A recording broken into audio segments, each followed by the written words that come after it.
I'll bet they're wondering who we are. Yeah. We're the story. Allow me to demonstrate. Remember in Mission Impossible, when the characters would wear these hand-sculpted full pullover head masks in order to pretend to be a completely different character in order to breach security? That's what we're gonna test. Yeah. In the iconic 60s TV show Mission Impossible, a number of storylines depended upon handmade masks to perpetrate identity theft activities. On screen, the pliable, realistically colored material is supposedly enough to fool security guards and even colleagues.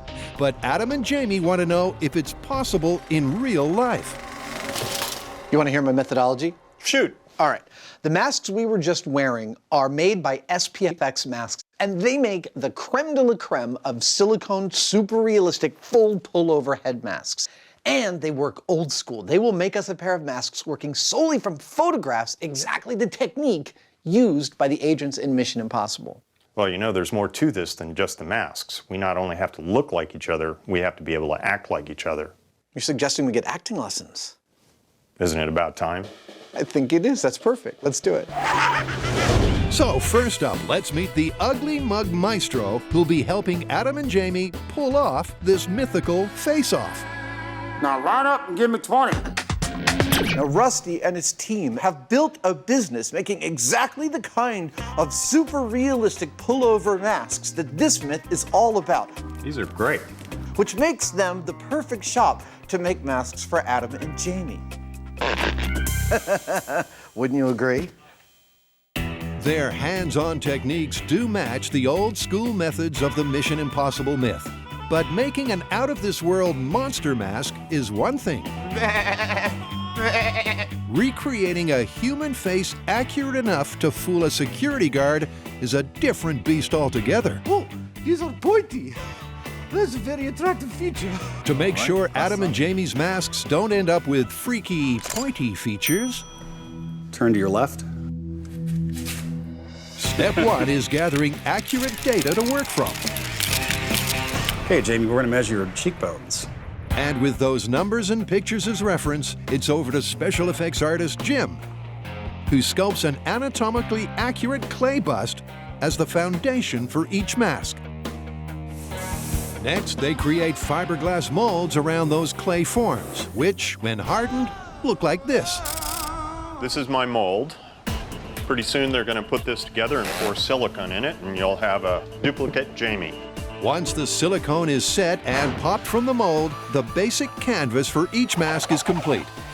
Now it's time for the texture, detail, and color.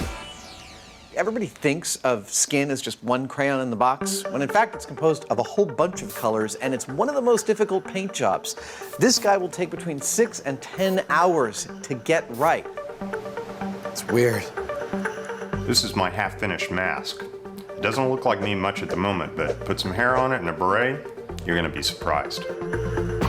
And what's more surprising is how much effort goes into making our Hoosier her suit, because the follication is done hair by painstaking hair. The hair on my mask is actually real human hair, and it's punched into the silicone one follicle at a time. It's very time consuming. Just the front, the beard and eyebrows, takes 3 days. The whole head, a week. Now, you're gonna shade me, right? Mm-hmm. Okay, good. While Adam and Jamie's faces are being finished, Adam and Jamie head back to the shop to learn to be Jamie and Adam. And to do that, they're in the hands of a legend. Our acting coach is Terry McGovern. He's been acting for 40 years, and he's been teaching acting himself for 15 years. Film buffs might recognize him as the teacher in American Graffiti. He was also the voice of the Sand Trooper in Star Wars, who said, "These aren't the droids we're looking for." His job today is to teach us the art of impersonation. Yep, Terry will be coaching Adam and Jamie on how to mimic each other's voice and body language. First thing I want to do is observe how Jamie and Adam behave. We'll do a little walking, a little talking, and I'll observe how they do those things. What gestures they use, the tone of voice, the level of their voice. You have to see them animated. You have to see them passionate, explaining what they really like or what they really hate. And with Adam, that takes no time at all. That was easier than I thought it would be. But Jamie's a tougher nut to crack. And how would we know then that you're angry? I don't think you would. Are you angry at me right now? No. Okay, just checking.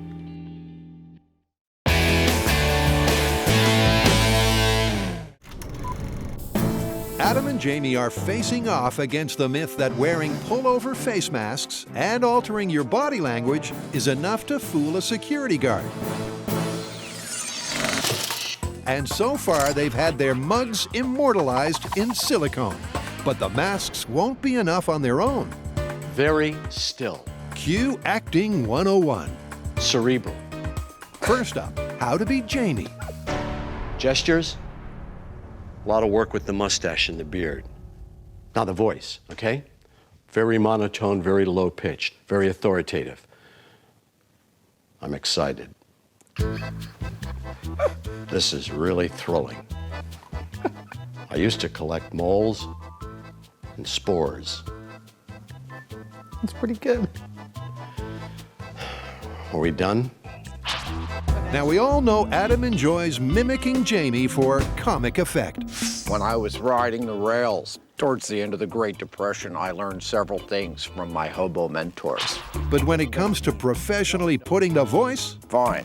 physical gestures, and posture together into a believable performance, Well, he's positioned so that you can't knock him over. it's a much tougher assignment. But after a few hours of hard work with our professional thespian, He uses vocal gestures. By that I mean sometimes instead of words, he will make sounds. Right. Jamie slowly but surely emerges. I'm just trying to get a word in edgewise.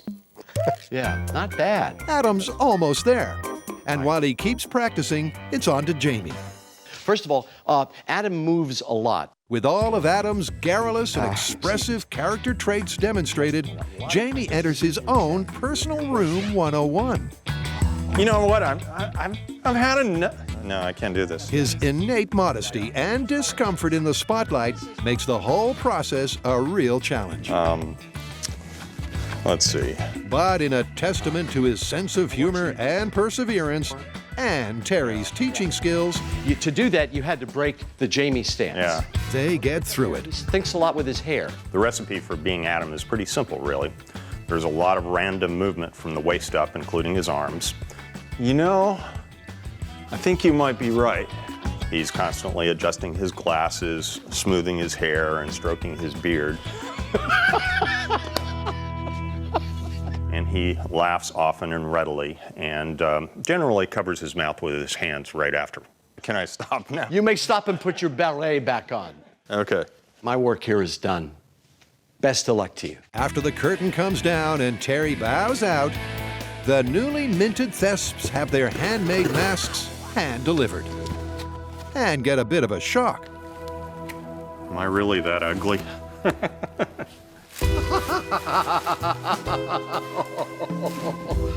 Oh man, that is frickin' creepy. Creepy, most definitely. But this isn't a Halloween special. The goal here is security breach realism.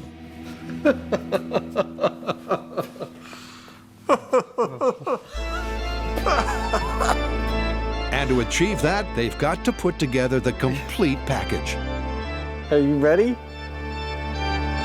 You know, becoming Jamie is more than just being a century and a half old and having a taste for fast cars and hard cider. Oh no, there's many moving pieces to the puzzle that is James Franklin Hyneman. It starts with the shoes. Then there's the gray pants. The trademark white shirt, for which clearly I need some bigger shoulders. Add shoulder pads, the all-important mask, beret, and glasses. And then the transformation is complete. And fake face to fake face, the comparison is impressive. I gotta say, the clothes make the man, don't they? They seriously do. But is it good enough? After all, there are some obvious flaws in this face-off. The technique that was used to make this mask involves sculpting it over a generic inner mold. That means that every time a different person wears it, it's going to look slightly different. In my case, Adam's head here is a bit larger and fatter than it is in real life, so the masks aren't perfect. Is that how I stand? Can I all loose and everything? I was told to be really fluid because you're always moving. The question here is how far can we actually go towards fooling a mark? We can do things like wear the clothes of the original person, we can act like the original person. Ah! Really loose. We can even distract the mark. So all of those things cumulatively may well have the effect of completing the illusion much better than any individual technique would by itself.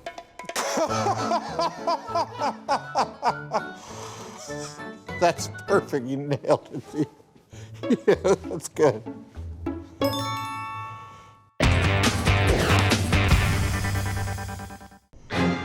That is some up. Yep, this is one crazy, bleeping, double-taken myth. So where to next? Well, these guys are done and they look pretty darn good. So how do you want to start testing? Well, let's say we bring in some members of the general public, people who are familiar with our faces but don't know us, and see if these can fool them. Okay, but you know what? Before we do that, I want to bring in my dog and see if we can fool her with those masks. I love it. Let's do it. Speak. Jamie's dog Zero is actually a certified therapy dog. She knows tons and tons of commands. High five. Other high five. And one of the games they play with her is they go, "Where's Jamie? Where's Jamie?" And Zero runs to Jamie. Oh, good girl. That's a control. I think so. Shall we get dressed? Sure. So the guys suit up and step back into the shop for the real test. Will Zero run to Jamie or fake Jamie? Where's Jamie? Go get him. Where's Jamie? Where's Jamie? Good girl. Good girl. And what do you know? Super Pooch Zero was bamboozled. She's very confused. It's worth bearing in mind that Jamie's scent pool is covering the whole area. So in these circumstances, the determining sense cue for Zero is her vision. And with the mask and clothing good enough to dupe the dog, Jamie's ecstatic. I'm a picture of unconstrained joy. With Jamie pumped up for the people test to come, he takes time out to take us on a tour of M5. I not only prize cleanliness in my shop, like, a proper station with paper towels and tape measures and scissors, but I actually keep many of the replacement parts for my robotic endoskeleton in this very room. Yeah, over here, that's actually a modified hip that I created back in 1972. I did some work with DARPA, and they actually supplied me with some exotic metal bushings for my ankles and my metacarpals. I can tell the difference in the size of a nut or bolt just by the taste of it. Wow, that's a quarter 28 right there, and I believe it's anodized black. Oh, totally wrong. I guess I lost it. So with the dog test done, the question is, will it work on a dog's best friend? To simulate a guard watching a building's entrance, our volunteers who know Jamie and Adam, but not personally, will be told their task is to focus a laser on a target. This is going to be cool. However, we'll really be testing their powers of observation. Will the fake mask-wearing Mythbuster in their peripheral vision pass muster? Here's how it's going to go for our contestants. They'll start in this room here where Shop General Don is going to hand them a laser. Then they'll proceed to this line, 90 feet from the target, and on command, they will point their laser at the target, and then they'll stop pointing it at the target, and then they'll proceed to the 70-foot mark. At the 70-foot mark, they'll do the same thing again. Laser on, laser off. And so on. And so on. Now clearly this is their last stop. They'll point the laser at the target one last time, and then they'll turn at the end of the test and see Jamie dressed as me. I'll be watching everything from behind this curtain. Go. So with Jamie in costume, in character, It's party time. and in position, the first excited fan is wheeled in. given their instructions and shown through to the test area. Here comes our first test subject. Okay, start. She sees Jamie. She looks confused. Next. She looks suspicious, but she's not saying anything. Aside from that brief look of confusion, our laser-wielding volunteer, with just the occasional glance across at fake Adam, completes the test without giving anything away. Stop. Thank you. But as the real Adam suspected, she was onto them from the get-go. Just wondering at what point in the walk down that you felt like something was suspicious about him. Immediately. Really? Yes. Subject number 2 is equally quick on the uptake. Hello. Hi. He looks really suspicious right there. Even though the fans seem focused on the fake test, Thank you. Thanks. Thanks very much. Hello. Jamie's not fooling them at all. Go. And the third contestant not only confirms the conclusion, she pinpoints the why. When you first said go, because you sounded kind of strange. Oh, my voice? Yeah. Yep, despite the voice coaching, Jamie still sounds like Jamie. Go. And as soon as he opens his silicone-covered mouth, Stop. he gives the game away. Question is, can Adam do any better? Can someone please clean up all this crap in the shop? Seeing as Adam frequently mimics Jamie, he's confident. But are his Hyneman vocal stylings as good as he thinks they are? Knock him dead. Hello? The next 3 contestants are taken through the test. Go. He's focused on that target. But as before, they keep any suspicions they have to themselves Next. until confronted by the real Jamie and asked directly. What tipped you off? The voice difference. Stop. So it's confirmed the voice is the giveaway. But the team haven't yet plumbed the depths of this myth. They're picking the suspect variable and removing it. Awesome.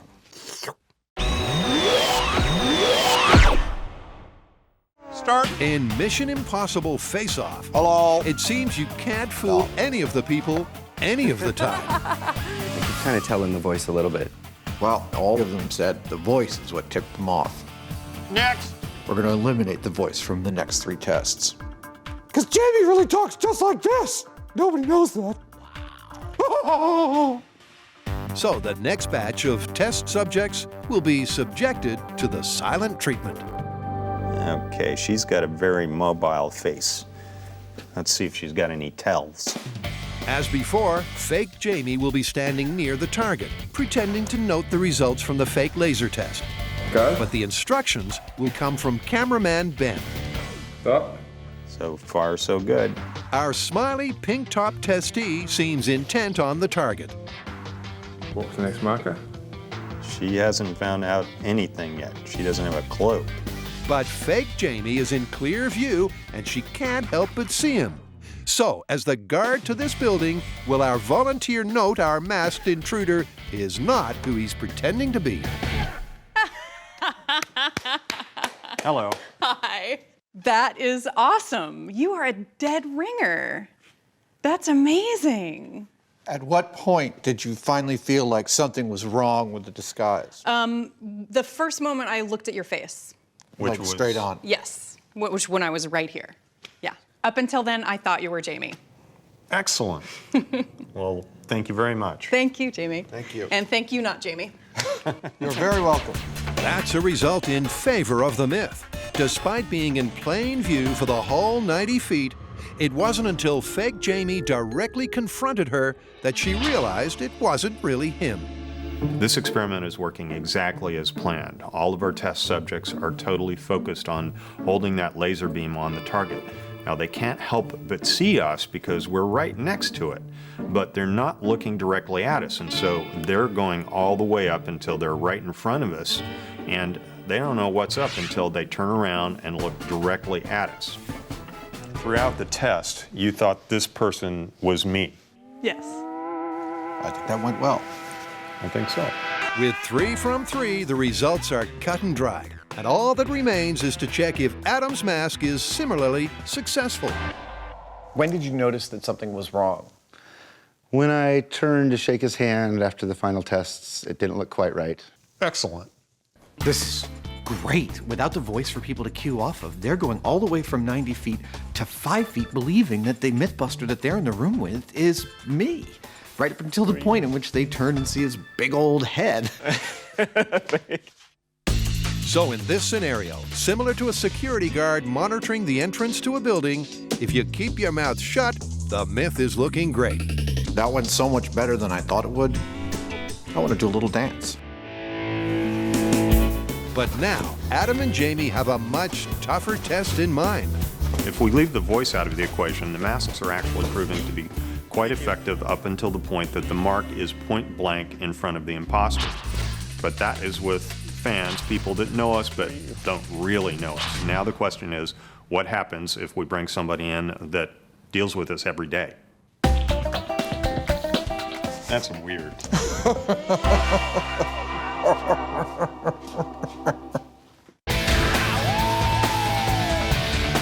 Well, those were some mixed results. Yep.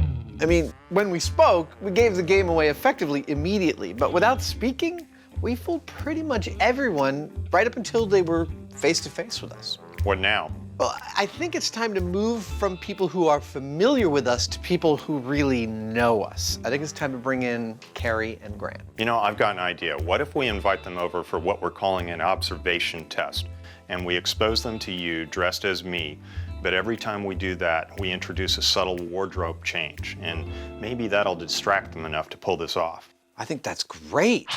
Here's how this test is going to work. Grant and Carrie will be told they're here to participate in a spot the difference test from 5 distances. 90 feet, 70 feet, 50 feet, 30 feet, and 5 feet. From each of these distances, a curtain will rise, exposing me dressed as Jamie on a turntable spinning. Except each time the curtain goes up, I'll have something different about my wardrobe. Curtain down. I think we're ready. Cue a confident, perhaps overconfident Carrie. I feel like I should be able to pick differences. I mean, I think I know Jamie pretty well. Okay, raise the curtain. At 90 feet with no actual changes to Jamie's wardrobe, Wow, 90 feet is far. Carrie doesn't notice anything untoward. But at 70 feet, she takes the bait. Well, obviously the orange belt is different. That's kind of crazy town. I don't think I've ever seen Jamie in a different color before. But before Carrie moves to the 50 feet marker, a thought occurs and she pauses. Is that really Jamie or is that a wax statue of Jamie? Okay, so Carrie's aware something is not quite right. Oh yeah, different shoes. But other than the obvious wardrobe changes, There's a blue hanky in his pocket. it's not until she's at 5 feet that she's willing to elaborate. That doesn't look like Jamie. There's some sort of prosthetics or something going on. And even then, it takes a moment before she's ready to commit. There's not one thing changing, there is a complete difference that I didn't see at 90, and I thought I saw at 70, but I doubted myself, but at 5, unless he ate some shellfish and he's allergic, there's something going on.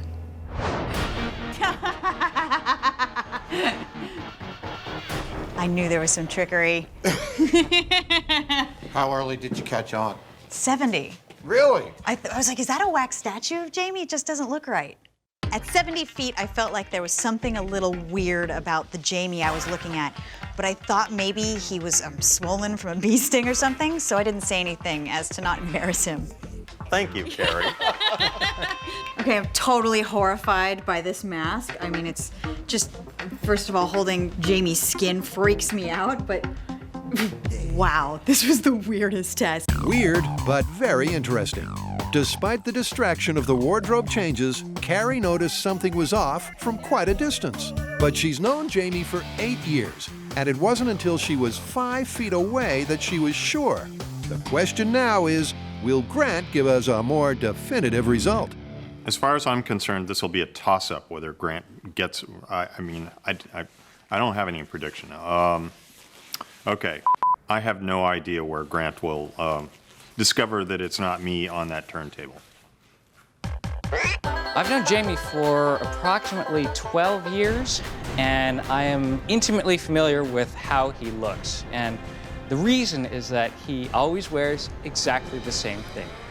Man, from this distance, that looks like everyday Jamie. For the entire time that I've known Jamie, he has always had the mustache and the beret.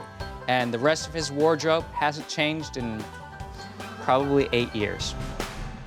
All right, well, that's easy. I mean, he's got a fluorescent orange belt on.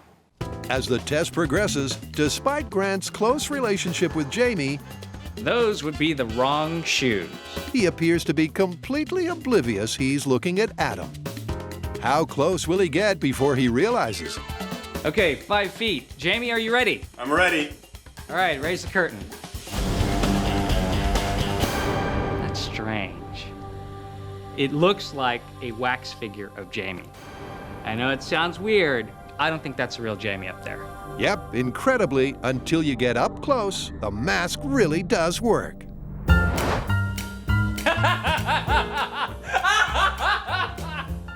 You! Doctor. Hold this for a second. Gently. Oh my Hold goodness. Wow!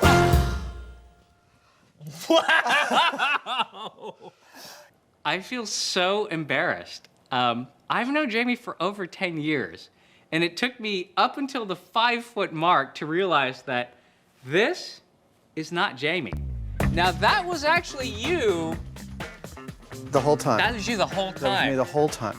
This is, however, an incredible likeness. I mean, to the point where, you know, I've worked in special effects for many years, and this is kind of freaking me out, man. You know, could you get past someone, even someone who you know really well, with a mask this good, if they weren't talking and it was just a casual, yeah, go through, you'd make it. I must say I'm quite surprised. We were able to fool both Grant and Carrie. I'm getting the distinct impression that this deception business is all about the circumstances. If you get the right combination of distractions and distance and that kind of thing, you can get away with murder. So how do we want to call this? Is it possible to impersonate somebody with a full pullover head mask? Well, I mean, obviously at this range, you're not you. But given enough distance and distraction, I think we're gonna have to call this one plausible. And creepy. Plausible it is. I gotta file this one under Mission Possible. Nice.